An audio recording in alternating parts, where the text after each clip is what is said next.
A girl deliberately wounded her thigh with a tree branch to fake her first period. She then showed her bloodstained dress to her mother, believing her daughter had truly begun menstruating, hurriedly took her to the bedroom to help. Once inside, the girl nervously urged her mother to look at photos on a phone. The device contained pictures of various families. The mother couldn't understand her daughter's behavior until the girl anxiously explained that Jack, who had invited them on this trip, was a deranged butcher. Earlier, Jack's son had secretly taken the girl to a basement filled with various household items and phones of different models. The boy opened a photo album containing pictures of different family members. Disturbingly, Jack's family appeared in every single photo. Still confused, the girl watched as the boy showed her photos of himself, pointing to indicate that Jack wasn't his father. Finding this hard to believe, the girl noticed the boy pointing to his tongue before opening his mouth. She finally understood the boy's family had been murdered. To prevent him from revealing their secret, they had cruelly cut out his tongue. The boy then showed her a photo of her own family. They were Jack's next targets. Upon learning the truth, the terrified mother immediately called her husband over under the pretense of needing help and told him everything. They had to pretend they knew nothing and leave immediately.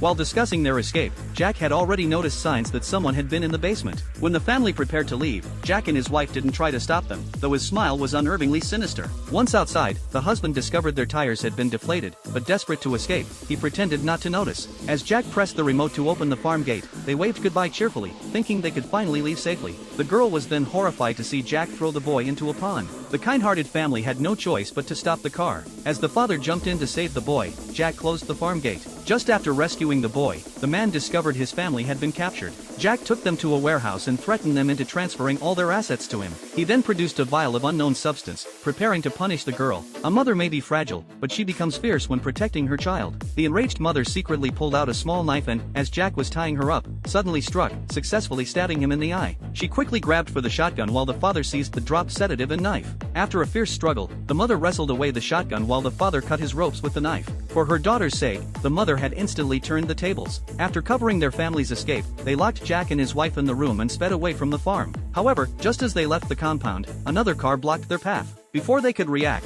the driver opened fire on them. With no choice, they had to turn back and hide in a house, locking all doors and windows. Meanwhile, that man had released Jack and his wife. The woman tried to call the police, unaware that the phone lines had been cut. As they discussed how to escape, all the lights in the house suddenly went out. The hunt had officially begun.